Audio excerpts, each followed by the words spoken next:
दोघांचंही म्हणणं एकाला तुम्ही अँक्झायटी म्हणता, एकाला फोबिया म्हणतात किंवा नाव वेगळं दिलंय.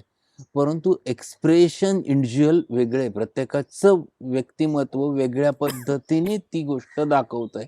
होमिओपॅथी त्याच्यावर औषध आहे. पण नेमकं असं काय असतं त्या मेडिसिनमध्ये, की आता सगळ्यांना प्रश्न हा पडलेला आहे, की या ठिकाणी आता भरपूर 25 ते 30 वर्षातले लोक विचारतील आपल्याला, की डॉक्टर असं कुठलं औषध आहे, की ह्या गोष्टी आम्हाला विसरायला ते कामी येणार आहे असं म्हणून. नाही असं मग हे डिप्रेशन काही निर्माण करू शकतं. आता आपण जसं एक ओसीडी झालं, अँक्झायटी झालं, डिप्रेशन. डिप्रेशन काय तयार करू शकतं? आता रिसेंट घेतलेली केस आहे मी. जस्ट 15 दिवस, 20 दिवस झाले असतील. परंतु व्यक्ती एकदा डिप्रेशनमध्ये गेली, की आयुष्यात आपल्या मनाप्रमाणे काहीच घडत नाही आणि चुकीच्या गोष्टी घडत, घडत, घडत आयुष्य स्पॉईल झालं. आणि ती डिप्रेशनमध्ये जेव्हा गेली, त्या डिप्रेशनचा परिणाम असा झाला, की त्याचा इफेक्ट ती थोडी आजारी पडली. तिला काही त्रास झाले आणि त्याच्यात तिला किडनी फेल्युअर. प्रत्येक माणसानुसार, त्याच्या एक्सप्रेशननुसार, त्याच्या रिएक्शननुसार औषध बदललेलं असतं. औषध एकच नाही आहे ना. त्यामुळे कोणाला असं हेच औषध घ्या आणि प्रेम करा असं सांगता येणार नाही.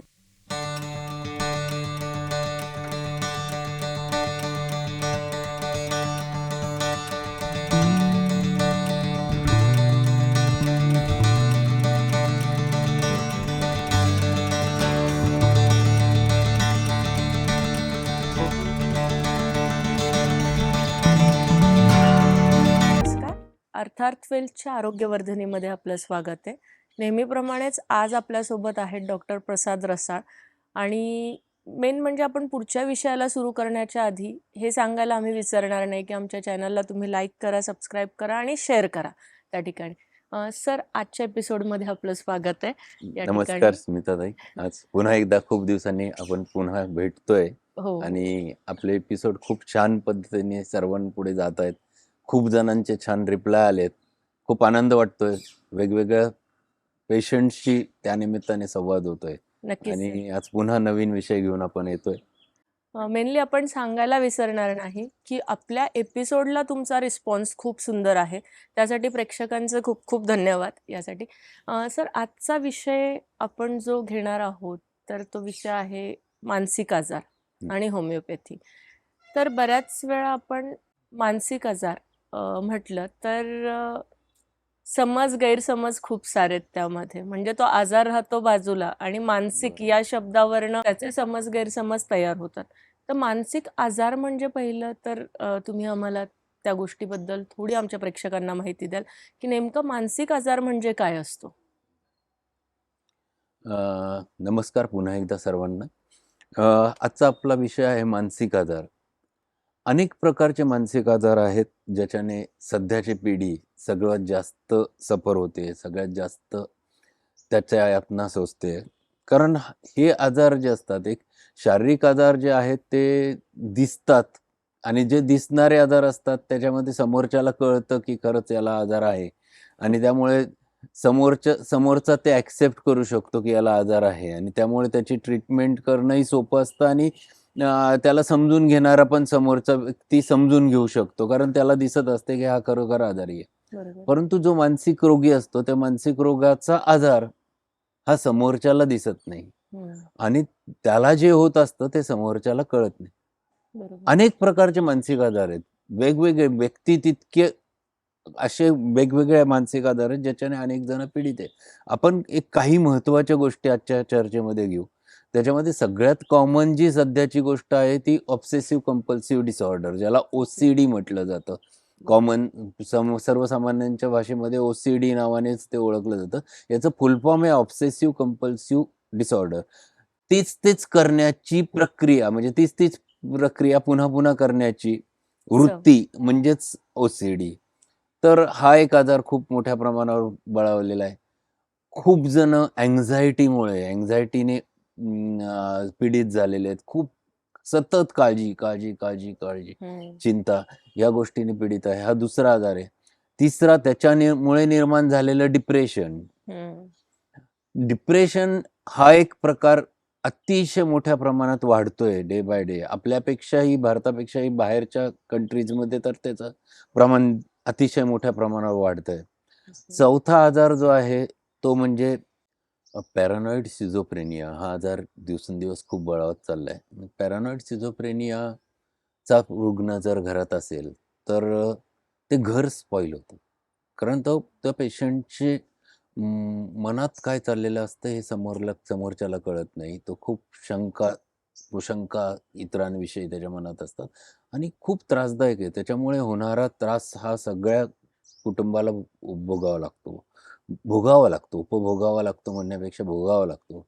आणि अजून एक महत्त्वाची डिसऑर्डर जी राहिली याच्यामध्ये ती म्हणजे फोबियाज. वेगवेगळ्या प्रकारच्या भीती. खूप पेशंट आहेत, रुग्ण आहेत. त्यांना वेगवेगळ्या गोष्टींची भीती आहे. आणि हे सगळे जे डिसऑर्डर्स आहेत, या सगळ्या मानसिक आजारांच्या आजार आहेत. हे आजारांवर होमिओपॅथिक उपचार खूप चांगल्या प्रकारे उपलब्ध आहे. परंतु लोकांपर्यंत ते जातच नाही. लोकांना माहीतच नसतं. बरेच रुग्ण फोन करतात, "डॉक्टर याच्यावर तुमच्याकडे आजार आहे का? तुमच्याकडे पॅरानॉइड सिझोफ्रेनियाला ट्रीटमेंट आहे का? तुमच्याकडे ओसीडीला म्हणजे काय हे ट्रीटमेंट आहे?" नावं पण त्यांच्यासाठी नवीन असतात. हो, म्हणजे जेव्हा एखादी गोष्ट घडत असते त्यांच्यासोबत, तर तेव्हाचा विषय हा असतो, की मला हे का होतंय? फक्त ह्या सगळ्यांचं एक मर्म काढून ठेवलेलं असतं, मला डिप्रेशन आहे. हो. त्यामुळे. आपण एक विचारात घेऊ. आपण पहिला आपण OCDचं नाव घेतलं होतं, ऑब्सेसिव्ह कंपल्सिव्ह डिसऑर्डर. हे सगळे आजार आहेत. याचे कारणमीमांसा जर मॉडर्न सायन्सनुसार शोधायला गेलं, तर त्याच्या मागे कारण काहीच मिळत नाही. जे कारण सांगितलं जातं ते तात्कालीन गोष्टींशी निगडीत असतं. नाही घरामध्ये कलह झाला म्हणून त्याला तसं झालं. परंतु हे वरवरचं कारण आहे. हे मूळ कारण नाही. याची कारणमीमांसा हे जे आजार असतात, हे दीर्घकालीन आजारांमध्ये मोडतात आणि दीर्घकालीन आजारांची कारणमीमांसा आपण ऑलरेडी डिस्कस केलेली आहे पूर्वीच्या एपिसोडमध्ये. तर त्या दीर्घकालीन आजारांच्या पैकी कुठल्याही म्हणजे ते सोरा असतील, सिफिलिस असतील, सायकोसिस असतील, त्या व्यक्तीनुसार ते कुठल्या ह्याच्यात मोडतात. यानुसार होमिओपॅथी त्याची चिकित्सा केली जाते. याची कारणमीमांसा ही त्याच्यात शोधता येते आणि त्यानुसार उपचार असतो. परंतु तसं शोधण्यापेक्षा प्रत्येक रुग्ण जो येतो या OCDचा, आता OCDचा पेशंट आला, तर प्रत्येकजण वेगवेगळ्या पद्धतीने एक्सप्रेस करतो. प्रत्येकाला सारखेच लक्षणं असतील असं नाही. एक पेशंट येतो, एक रुग्ण येतो, माझ्याकडे आला तर त्या बाईंना असा प्रॉब्लेम होता, की प्रत्येक गोष्ट घरातली जी आहे, त्या प्रत्येक गोष्टीला कोणाचाही टच झाला त्यांना चालायचं नाही. त्यात लगेच ते वॉशिंगला घेणार आणि नुसतं नाही तर तो जो धुण्याचा साबण असतो भांडी धुण्याचा, तो साबण घेऊन ती प्रत्येक वस्तू मग घरातला चमचा असेल, भांडी असतील, घरातल्यांनी जेवायचं म्हणजे ते जेवलं की त्या भांडी त्यांच्या मिस्टरांनी आम्हाला सांगितलं, "सर आमचं घर स्पॉईल झालंय. आता आम्हाला नको वाटायला लागलंय तिथं राहायला. दिवसाला 1 साबण लागतो." असं ही व्यक्ती आम्हाला राहून कशालाच टच करून देत नाही. आम्ही घरात म्हणजे चोरासारखं येतो आणि चोरासारखं जातो. इतकं ते अफेक्ट झाल्यात आणि गेली 5 वर्ष आम्ही याच्यासाठी ॲलोपॅथीमध्ये ट्रीटमेंट चालू आहे. ती औषधं घेतली तर फक्त एकच गोष्ट घडते, की ती ती त्याच्या अधीन असते. मग ती चूप बसते, झोपून घेते, काहीच नाही आणि त्याच्यातनं बाहेर पडली, त्याचा पॉवर संपला, की पुन्हा जैसे ते. याला कसं बरं करायचं आमच्या पुढे प्रश्न पडलाय. होमिओपॅथी त्याच्यावर काही आहे का? बरोबर. त्या ताईंशी मी बोललो. त्यांच्याशी त्या मला म्हटल्या, "डॉक्टर मी काय करू?" हं. मला हे सहन नाही होत. मला त्याच्यातनं प्रत्येक गोष्टीला त्याच्यात कोणी हात लावला, की त्याचं दूषित पण त्याच्यात जातं. ते मला धुतल्याशिवाय मला सहन नाही होत. त्यामुळे मला ते करावं लागतं. मी काहीच करू शकत नाही. तुम्ही मला म्हटले तुम्ही वेडी आहे तरी चालेल. परंतु मला ते राहवतच नाही. मी राहूच शकत नाही त्या स्वच्छ केल्याशिवाय. यांनाच हे समजत नाही. यांना मी सांगत असते, तुम्ही हात लावू नका, हे करू नका, ते करू नका. मी त्यांची केस पूर्ण अभ्यासली. जवळ-जवळ 1.5-2 तास त्यांची केस अभ्यासली आणि त्यानंतर आम्ही मेडिसिन चालू केले. कमीत कमी 6 महिने त्यांनी घेतले याच्यातनं बाहेर पडायला. पण हळू-हळू त्यांच्यातला OCD कमी होत गेला आणि तिथून पुढे घरातले लोकांना सगळ्यांना रिलीफ. रिलीफ मिळाला. दुसऱ्या पेशंट होत्या, त्यांना घर झाडून काढण्याची टेंडन्सी. घर झाडून काढणं म्हणजे काय? तर दर अर्धा तास नाही झाला, की सगळं घर झाडायचं, परत पाणी मारायचं, पुन्हा धुवून काढायचं. दिवसभर फक्त आणि फक्त घर. ही ऑब्सेशन म्हणजे आमच्याकडे ह्या अशा गोष्टींकरता प्रत्येक लक्षणानुसार होमिओपॅथिक मेडिसिन आहे. हा पराकोटीचा असलेला एखादी स्वच्छतेचा आधार म्हणजे एक अति आहे त्याच्यामध्ये. आणि ही अति ही आर्सेनिक सारख्या मेडिसिन मध्ये असते, की आर्सेनिक अल्बम नावाचं होमिओपॅथिक मेडिसिन आहे जे आर्सेनिक पासून बनवलं जातं. त्यांच्यामध्ये ही अति असते की जी पराकोटीची अति आहे, स्वच्छतेची अति म्हणजे ती.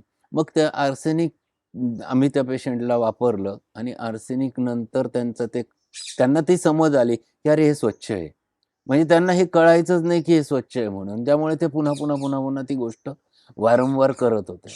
तर हा अशा प्रकारच्या गोष्टींसाठी होमिओपॅथीमध्ये उपचार आहे हेच खूप जणांना माहिती आहे. आणि सर याच्यात अजून एक विषय असा असतो की आता जसं तुम्ही 2 उदाहरणं दिले. बरेच लोकं त्या गोष्टीत अडकून पडतात, की एखादी ॲक्टिव्हिटी सुरू केलेली आणि खूप दिवस ते सुरूच असतं. लोकांना ते ॲबनॉर्मल वाटत असतं.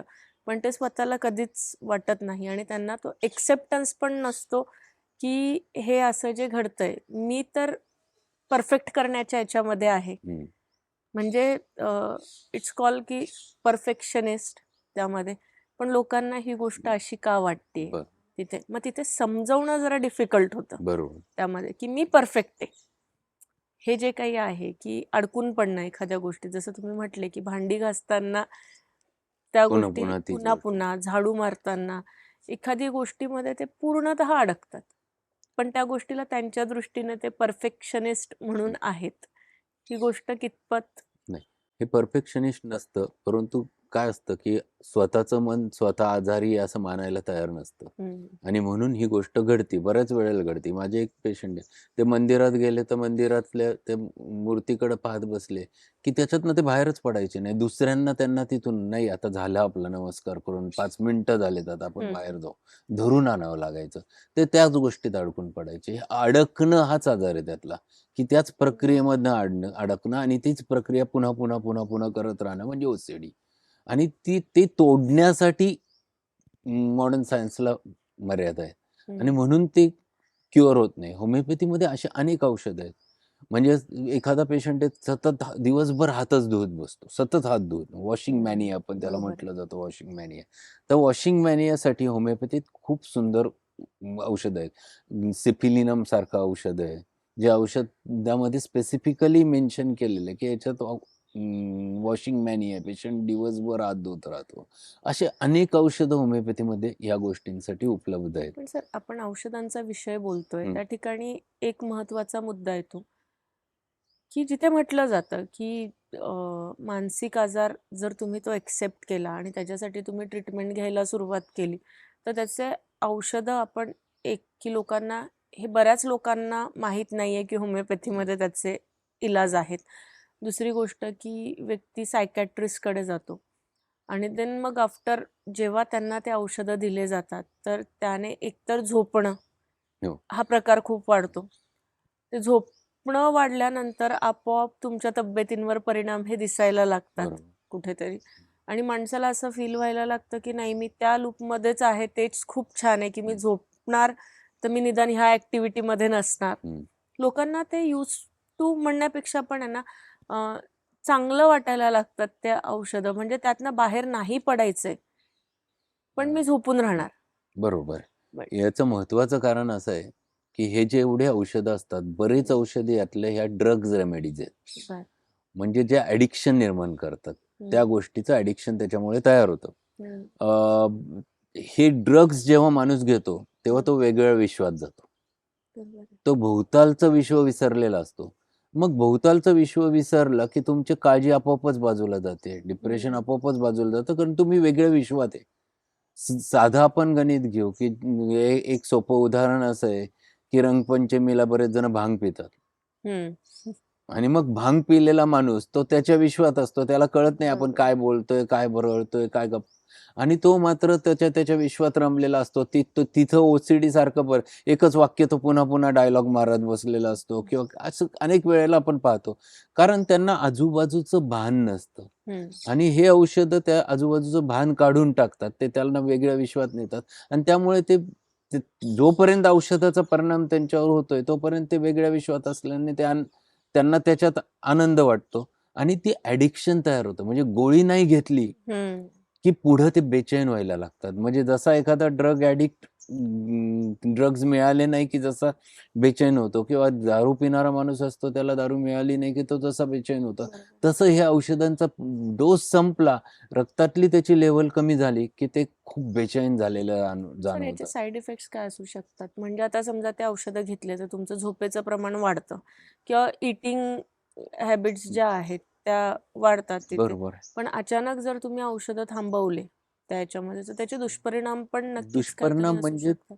म्हणजेच हे डी ॲडिक्शन जेव्हा करायला लागतो, त्यावेळेला हम्म. त्यांना बेचैनी येते, धड-धड जाणवते, कुठल्याच गोष्टीत मन रमत नाही, हम्म. काहीच करावंसं वाटत नाही आणि सतत चिड-चिड त्याच्यातनं उत्पन्न होते. कारण एखादी गोष्ट मिळत नाही आणि मग ती पाहिजेच आहे, परंतु दिली जात नाही. त्याच्यातनं होणारी चिड राग, त्या हम्म. कधी-कधी काही जण व्हायलंट पण होतात या गोष्टींमध्ये. हम्म. आणि जेव्हा औषधं चालू असतात त्यावेळेला त्या विश्वामध्ये आपण काय करतो याचंच भान नाही.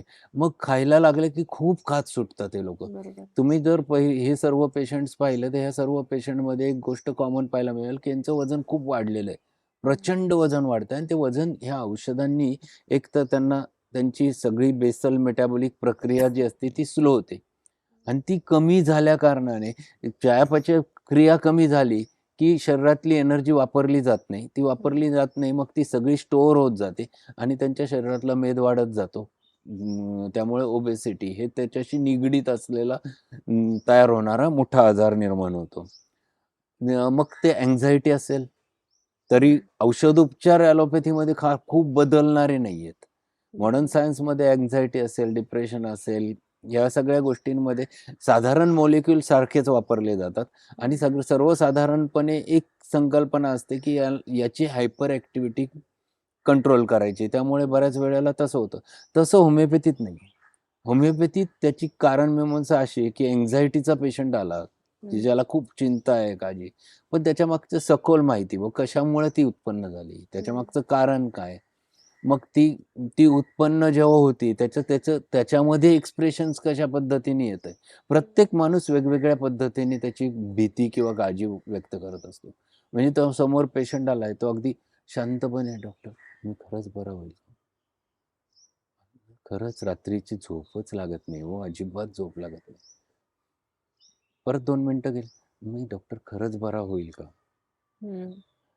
हे एक जण या पद्धतीने एक्सप्रेस करतो. त्याचं औषध वेगळं निघेल. "ओ डॉक्टर, काही करा अर्जंट, मला पटकन बरं करा, मी मरेल." दुसरा रुग्ण, पद्धत वेगळी.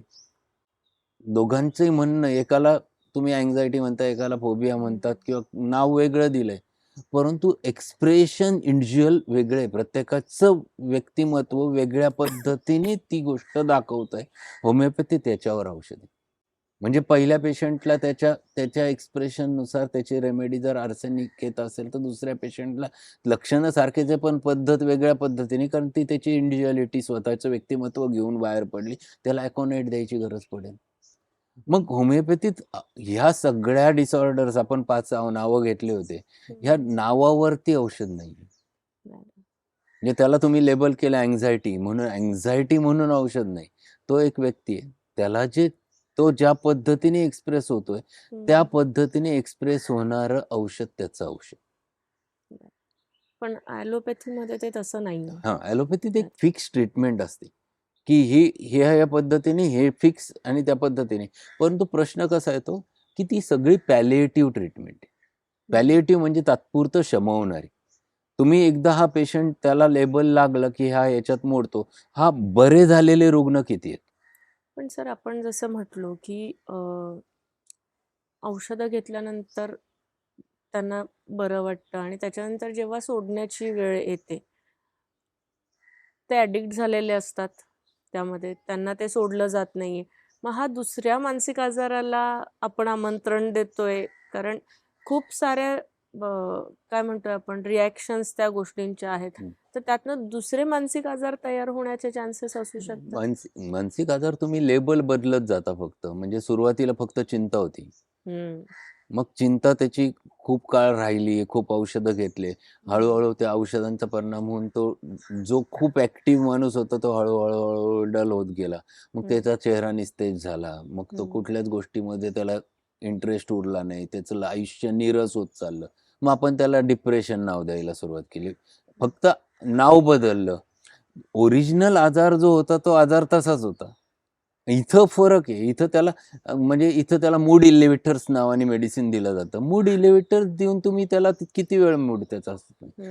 म्हणजे जो ॲक्चुअली डिप्रेशनमध्ये गेलेला आहे, त्याच्यामागे अनेक गोष्टी घडलेल्या आहेत आणि त्याच्यातनं तो चिंता निर्माण होऊन हळू डिप्रेशनमध्ये गेला आणि ह्या डिप्रेशनमध्ये अनेक गोष्टी आहेत घडलेल्या. त्या गोष्टी घडलेल्या याचा विचार इतर सायन्स करत नाही, पण होमिओपॅथी सायन्स त्या गोष्टीचा विचार करतं. आता एक साधी गोष्ट आहे. माझ्याकडे एक पेशंट आला. त्याला खूप सिव्हिअर हेडेक होता आणि तो जवळ-जवळ गेले 6 महिने त्याचं डोकंदुखी थांबत नव्हती आणि त्याचं वय फक्त 25 वर्ष. अनमॅरिड होता. त्याचं ब्लड प्रेशर खूप वाढलेलं होतं. ब्लड प्रेशर त्याचं जास्त भरायचं. डॉक्टरांनी त्याला सांगितलं, "तुला नाव मायग्रेन दिलं आणि शिवाय तुला ब्लड प्रेशरची गोळी पण बरोबर ठेवावी लागेल." आता मी जेव्हा केस घेतली तेव्हा त्यांनी सांगितलं, की "काय झालं डॉक्टर? खरं सांगायचं तर एक 3 वर्षापूर्वी मी एका मुलीच्या प्रेमात होतो. आम्ही अक्षरशः सगळं ठरलं होतं, लग्न करायचं एवढंच बाकी होतं आणि अचानक त्या मुलीने मला नकार दिला. तो मला सहनच नाही झाला. म्हणजे हे अपेक्षितच नव्हतं. आणि मग मी कोसळलो, पूर्ण कोसळलो. इतकं कोसळलो, की मी वेडाच व्हायचं बाकी राहिलं होतं आणि त्याच्यातनं मग मी दिवसेंदिवस घरातच बसून राहायचो, कोणाशीच बोलायचो नाही, काही नाही. मला खूप मित्र समजवायला यायचे, सर्वजण यायचे. सगळेजण मला त्याच गोष्टीकरता प्रयत्न करायचे. त्यांनी मला डॉक्टरांकडे पण नेलं, त्यांनी मला काही औषधं पण दिली. परंतु काय झालं खरं सांगायचं तर त्या औषधांनी मी जरा शांत झालो. थोडंसं बोलायला लागलो, परंतु माझं मनातनं ते काही जात नाही आणि आजही माझ्या मनातनं ते जात नाही. तिचं लग्न झालं. त्याच्यानंतर तिला मुलगाही झाला. हेही मला सगळी माहिती कळाली. परंतु आजही माझ्या डोक्यातनं ते जात नाही आणि ते जात नाही त्यामुळे माझा प्रश्न सुटत नाहीये आणि यांना वाटतं मी खोटंच बोलतो किंवा यांना वाटतं मला ब्लड प्रेशर झालंय. यांना वाटतं मला मायग्रेन झाला. परंतु तसं नाहीये डॉक्टर. याची सुरुवात तिथपासून. आता होमिओपॅथीत ही गोष्ट म्हणजे आमच्याकडे एलिमेंट्स फ्रॉम कशामुळं ह्या आजाराची सुरुवात झाली. त्याची कारण डिसअपॉइंटमेंट इन लव्ह. हे कारण. त्याचं एक्सप्रेशन्स काय-काय झाले ते प्रत्येक गोष्ट आमच्याकडे घेतली जाते. मग त्या व्यक्तीने त्याला कसं रिएक्ट केलं यानुसार औषध. म्हणजे कॉज आणि इफेक्ट या दोन्ही गोष्टींचा विचार करून मेडिसिन शोधून काढलं जातं आणि ते मेडिसिन मग त्या पेशंटची पूर्ण हिस्ट्री घेतल्यानंतर लक्षात आलं, की या पेशंटला नॅट्रमूर सारखं मेडिसिन जे सगळंच्या सगळं कव्हर करतंय त्या पेशंटमधली संपूर्ण स्टोरी नॅट्रमूर त्याला दिलं आणि नॅट्रमूर दिल्यानंतर त्याचं डोकंदुखी निघून गेली, ना ब्लड प्रेशर राहिलं आणि नंतर तो जेव्हा आला फॉलोअपला, तो इतका आनंदाने आला. त्यावेळेला मी त्याला विचारलं, "आता पहिल्या गोष्टींचा विचार किती करतो?" डॉक्टर नाही गेलं माझ्या मनातलं ते संपूर्ण गेलं बरं का. म्हणजे आता मला नाही एक्झॅक्टली आपण जे म्हणतो की आता डिसअपॉइंटमेंट ऑफ लव्ह आणि ह्या सगळ्या गोष्टी की डोक्यातनं जात नाहीये, विसरलं जात नाहीये. पण नेमकं असं काय असतं त्या मेडिसिनमध्ये की आता सगळ्यांना प्रश्न हा पडलेला आहे की या ठिकाणी आता भरपूर 25 ते 30 वर्षातले लोक विचारतील आपल्याला की डॉक्टर असं कुठलं औषध आहे की ह्या गोष्टी आम्हाला विसरायला ते कामी येणार आहे असं नाही असं सर्वात महत्त्वाची गोष्ट म्हणजे प्रत्येकाचं औषध होमिओपॅथीत भिन्न येणार. त्यामुळे असं स्पेसिफिक औषध या गोष्टीसाठी नाही. कारण प्रत्येक जणाची डिसअपॉइंटमेंट प्रत्येक व्यक्तीत वेगळ्या पद्धतीने एक्सप्रेस होते. काही जण स्वतःला संपवण्याच्या स्टेजला मी पाहिलंय एक पेशंट माझा जवळचा मित्र होता. त्याची जेव्हा डिसअपॉइंटमेंट इन लव्ह हा फेजमध्ये तो अडकला, तो सुसाईड करायला निघाला होता. मग त्याचा परिणाम तो स्वतःला संपवतोय म्हणजे ऑरममेट. मेडिसिन वेगळं आलं त्याचं. प्रत्येक जणाची रिएक्शन भिन्न आहे. म्हणजे एक पेशंट मी पाहिला की त्यांनी मला सांगितलं, "डॉक्टर मी जागेवर संपलो मी. मी वेड्यासारखं वागायला लागलो. लोकं मला वेडं म्हणायला लागले." मग त्या ॲक्यूट फेजमध्ये त्याला इग्नेशियासारखं मेडिसिन होतं. असं प्रत्येकाचं औषध. त्यामुळे ह्या गोष्टींसाठी प्रत्येक माणसानुसार, त्याच्या एक्सप्रेशननुसार, त्याच्या रिएक्शननुसार औषध बदललेलं असतं. औषध एकच नाही आहे ना. त्यामुळे कोणाला असं हेच औषध घ्या आणि प्रेम करा असं सांगता येणार नाही. किंवा विसरा. आणि असं असं नाही. त्यामुळे तसं जर काही घडलं तर तुम्ही, माझं सांगणं हे राहील, तुम्हाला जर त्याचा त्रास होत असेल तर तुम्ही अवश्य होमिओपॅथिक तज्ञांना जाऊन भेटा. त्यांना तुम्ही सगळं जे काय आहे ते सगळं सांगा. त्यातली गोष्ट लपवू नका. मग मग तुम्हाला त्याचं उत्तर मिळेल. मग हे डिप्रेशन काही निर्माण करू शकतं. आता आपण जसं एक ओसीडी झाला, अँक्झायटी झालं, डिप्रेशन काय तयार करू शकतं? आता रिसेंट घेतलेली केस आहे मी. जस्ट 15 दिवस 20 दिवस झाले असतील. परंतु व्यक्ती एकदा डिप्रेशनमध्ये गेली की आयुष्यात आपल्या मनाप्रमाणे काहीच घडत नाही आणि चुकीच्या गोष्टी घडत घडत घडत आयुष्य स्पॉईल झालं. आणि ती डिप्रेशनमध्ये जेव्हा गेली, त्या डिप्रेशनचा परिणाम असा झाला की त्याचा इफेक्ट, ती थोडी आजारी पडली, तिला काही त्रास झाले आणि त्याच्यात तिला किडनी फेल्युअर. वय वर्ष फक्त 23-24 असताना. आणि किडनी फेल्युअरमध्ये गेली. मग ती किडनी फेल्युअरमध्ये ती कशी तरी वाचली. परत मग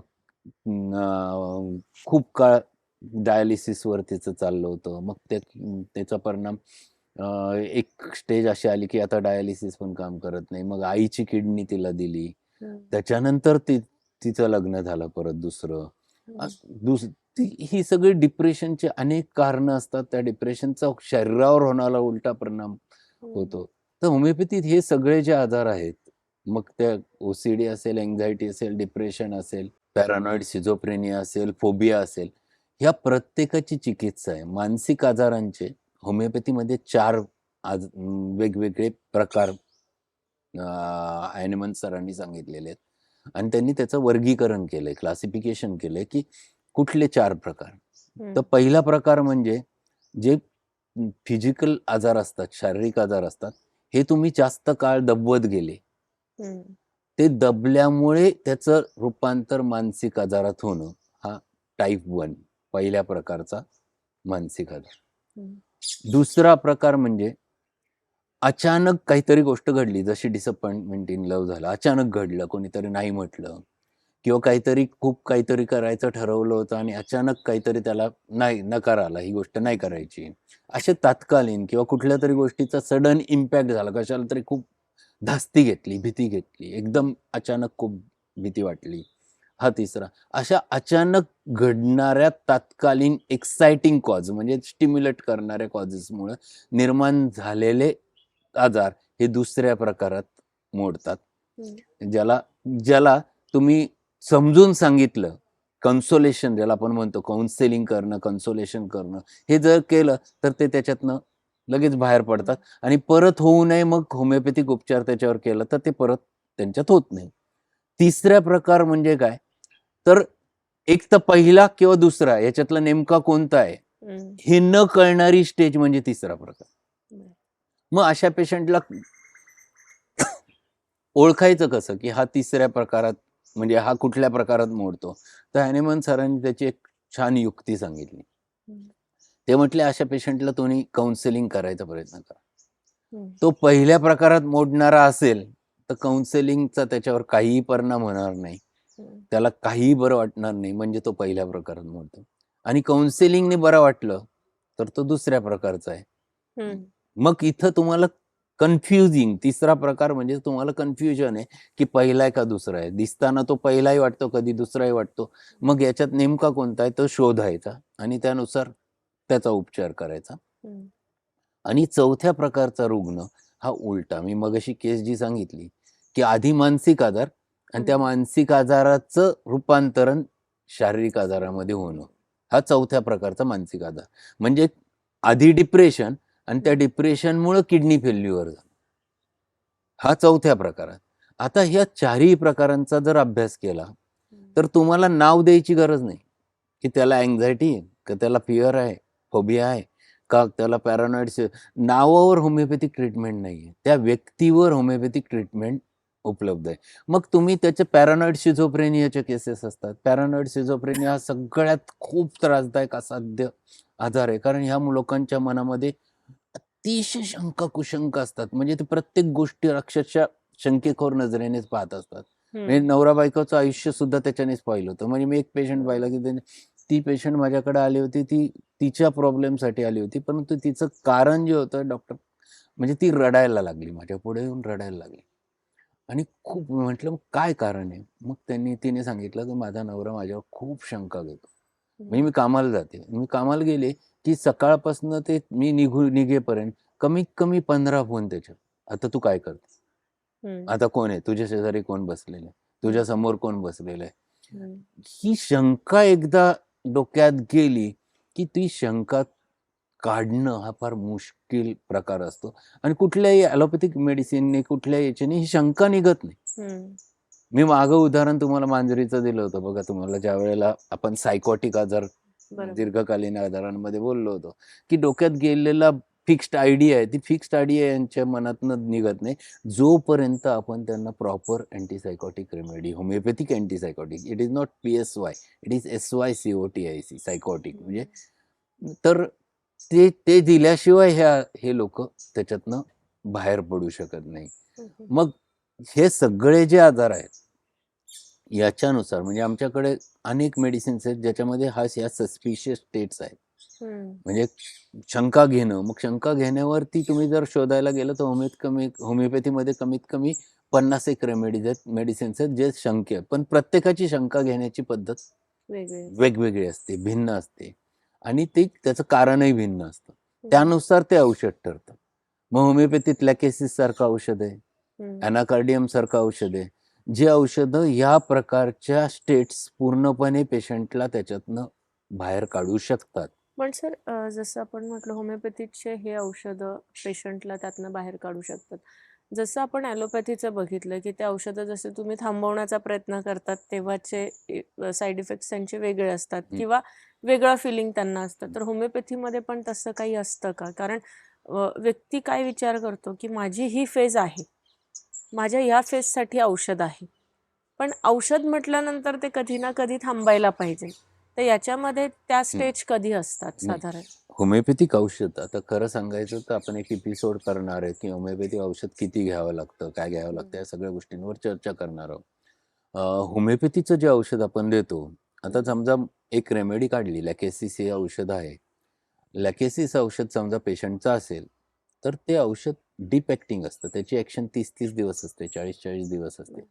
आम्ही फक्त पहिले एक 2-3 डोस दिले, की तिथून पुढे त्याला लॅकेसिस चालू नसतो ठेवत. बरं. कधी त्याला प्लासिबो दिलेलं असतं, कधी त्याला त्याच्यासोबत 12 अक्षरातलं औषध बरोबर जोडीला सोबत दिलेलं असतं. कधी-कधी बॅच फ्लॉवर रेमेडीज, ज्याला पुष्प औषधी म्हटलं जातं, त्यातलं एखादं औषध सोबत म्हणून दिलेलं असतं. परंतु मुख्य जे औषध प्रकृतीनुसार काढलेलं जे असतं, ते प्रकृतीनुसार काढलेलं जे औषध आहे त्याची ॲक्शन ही लाँग टर्म असते. ती खूप रिपीट करायचीच गरज नसते. आणि पेशंटचं मग पुन्हा पेशंट माझ्याकडे जेव्हा आला 15 दिवसांनी आला, की आम्ही सगळं तपासतो, पुन्हा विचारत घेऊ. मग लक्षात येतं, की याला गरज आहे, नाहीये. आम्ही गरज नसेल तर आम्ही ते पुन्हा रिपीटही करत नाही. त्यामुळे सोडून द्यायचं, त्याच्यात तो अडकलेलाच नसतो. ही जी औषधं आपण होमिओपॅथीचे वापरतो, ही कंटिन्युअस दिली जातात. त्याचे 3 डोस दिले, की पेशंटला महिन्याने, कधी-कधी 2-2 महिन्यांनी आम्ही रिपीट करतो. रिपीट करायची सुद्धा गरज नाही. मग असे जे प्रकार असतात होमिओपॅथिक औषधं, यांचं ॲडिक्शन तयार होण्याचे प्रश्नच निर्माण होत नाही. आणि ॲलोपॅथिक औषधं चालू असलेला पेशंट जेव्हा आमच्याकडे येतो, तेव्हा आम्ही डायरेक्ट औषध थांबवत नाही त्याचं. म्हणजे पेशंटचे जे औषधं चालू असतात, तर आम्ही जवळ-जवळ पहिले 15 दिवस एक पाव तुकडा गोळीचा, फक्त एका गोळीचा पाव तुकडा कमी केला. मग त्याच्या पुढच्या 15 दिवसात अजून दुसऱ्या गोळीतला पाव तुकडा कमी केला. मग त्याच्या पुढे परत महिनाभराने अजून एक. असं करत-करत त्याचे पहिले औषधं सोडायला 6 महिने जातात. एवढे औषधं ऑलरेडी असतात. मग त्यातनं जेव्हा असं कमी करत 30 ते औषधं सुटतात आणि जेव्हा पेशंट पूर्णपणे होमिओपॅथीकडे टर्न होतो, त्यावेळेला खऱ्या अर्थाने आपण निम्म युद्ध जिंकलेलं असतं. कारण ते तोडणं हाच फार मोठा प्रॉब्लेम आहे. माझ्याकडे आत्ता एक पेशंट आहे. ती इतकी डिपेंडंट झाली होती 3 वर्षापासून आणि तिला त्यांनी सांगितलं, "तुला हा सायकॉलॉजिकल प्रॉब्लेम आहे, त्याच्यामुळे तुझं डोकं दुखतं."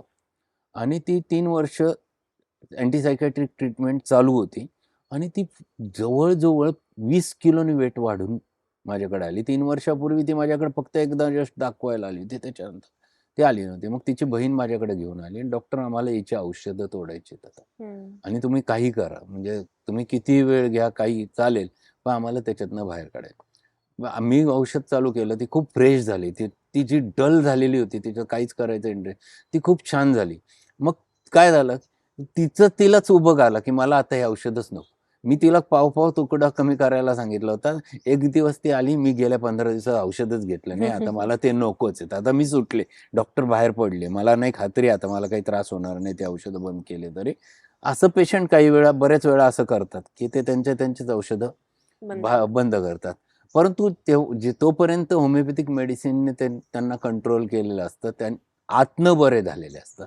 जेव्हा पेशंट आतनं स्वतःहून बरा होतो, त्याचं मनच त्याला सांगतं की आता मी नॉर्मल आहे, त्यावेळेला त्याला वेगळं काही करायचीच गरज नसते. आणि मग होमिओपॅथिक औषध आपण खूप शांतपणे आपण हळूहळू पेशंटला मी सांगितलेलंच असतं, मी तुम्हाला पहिले 4 महिने रेग्युलर औषध देणार आहे, 15-15 दिवसाला असेल, पुढचे 2 महिने निम्म असेल, 6 महिन्यानंतर आपण औषध बंद करणार, तिथून पुढे मी फक्त डोससाठी बोलवेल. मग त्या पेशंटला हे आधी कल्पना असल्या कारणाने त्याच्या औषधं तो 4 महिने, तुम्ही म्हटले ते 4 महिन्याने औषध निम्म करायचं, मी निम्म केलं. ऍक्च्युअली त्याला 4 महिने निम्म करायचं म्हणजे त्याची मानसिकता आधी तयार झालेली असते.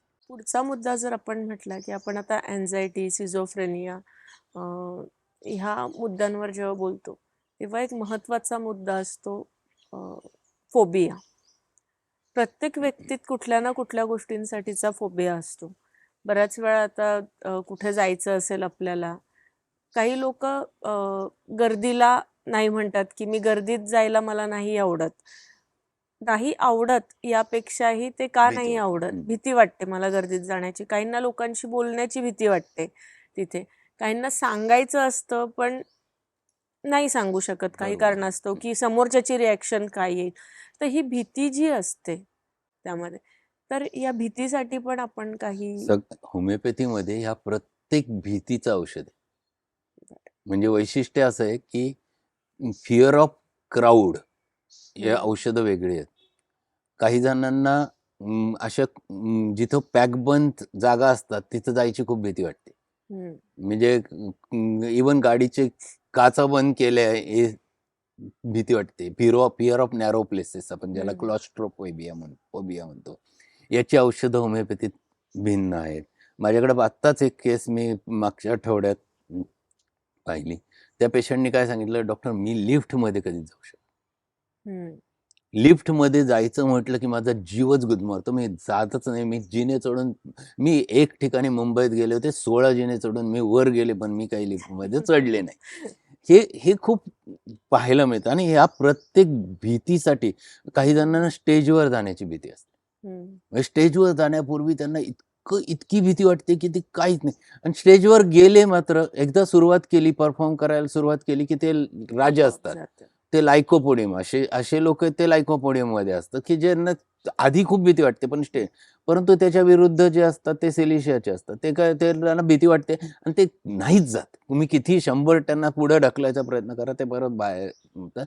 त्यांना ती भीती खूपच असते. प्रत्येकाची वेगवेगळ्या प्रकारचा जो फोबिया आहे, त्या प्रत्येका फोबियानुसार काही जणांना सापांची खूप भीती वाटते. माझा एक स्टुडंट होता, तो इतका घाबरायचा की आम्ही याला गेलो होतो कळसुबाईला आणि उतरत असताना समोर एक असं सापासारखं त्याला काहीतरी वाटलं. तो थांबला, आम्ही मागे सगळे जण थांबलेलो आणि तो हलायलाच तयार नाही. तिथं किडूक आहे. अरे ती काडी होती, ती वेळ तरी अशी हालत होती वाऱ्यामुळे. तो इतका घाबरला होता. इतका फिअर सापांचा, फिअर ऑफ स्नेक्स होमिओपॅथीत वेगळं आहे. म्हणजे प्रत्येक गोष्टींनुसार होमिओपॅथीमध्ये माणसांची भीती वाटणं हे वेगळ्या पद्धतीने परत होमिओपॅथीमध्ये. फिअर ऑफ ॲनिमल्स हे वेगळं दिलेलं आहे. मग असे जे फोबिया जे आहेत, हे प्रत्येकाची फोबिया वेगळे. म्हणजे एक स्टुडंट होती, तिला मांजरीची भीती वाटायची आणि ती इतकी की एकदा समोरच्या तिकडे फक्त मांजर दिसली तिला, आणि ती क्लिनिकमध्ये होते, मध्ये काहीच नाही, समोर खिडकीतनं बाहेर ती मांजर दिसत होती, ती खिडकी बंद होती तरी ती तिथून घाबरली होती. इतकी, म्हणजे हा खऱ्या अर्थाने फोबिया आहे की ती व्यक्ती माहिती की ही येणार नाही आतमध्ये. एक स्टुडंटला पालीची भीती होती. आणि ती पालीची भीती म्हणजे काय, ती आमच्या इथं वरती राहत होती. तिने आईला घरी फोन करून सांगितलं, "माझ्या रूममध्ये पाल आहे, मी इथं नाही राहू शकत आज." हे फोबिया. खऱ्या अर्थाने हे सगळे फोबियाज. मग ह्या फोबियाज करता होमिओपॅथीमध्ये मेडिसिन आहे, जे त्यांना रिॲलिटीत आणतात. फोबिया म्हणजे काय, तुम्ही रिॲलिटीत नाही, तुम्हाला कळत नाही, अरे ते पाल काय करणार आहे तुम्हाला? तुम्ही मोठे का पाल मोठे? परंतु हे कळत नसतं. म्हणजेच काय, तर रिॲलिटीची वास्तव न समजणं हा आजार आहे त्यातला, की हे वास्तव ॲक्चुअली हे काहीच करू शकत नाही, हे वास्तव आहे, हे समजत नाही हा आजार आहे. पण मग त्या गोष्टींनुसार होमिओपॅथीत त्याचं मेडिसिन येतं. म्हणजे हे मेडिसिन प्रत्येकाचं भिन्न येतं आणि सगळ्या प्रकारचे माणसाला सगळ्यात जास्त भीती वाटते मृत्यूची. मग तो मृत्यूची भीती वाटते तर तो वेगवेगळ्या पद्धतीने एक्सप्रेस होतो. मग त्या एक्सप्रेशननुसार त्याचं मेडिसिन त्याच्यामध्ये होमिओपॅथीत शोधलं जातं. त्यामुळे फोबिया, फिक्स्ड मेडिसिन असं काहीच नाही होमिओपॅथीमध्ये.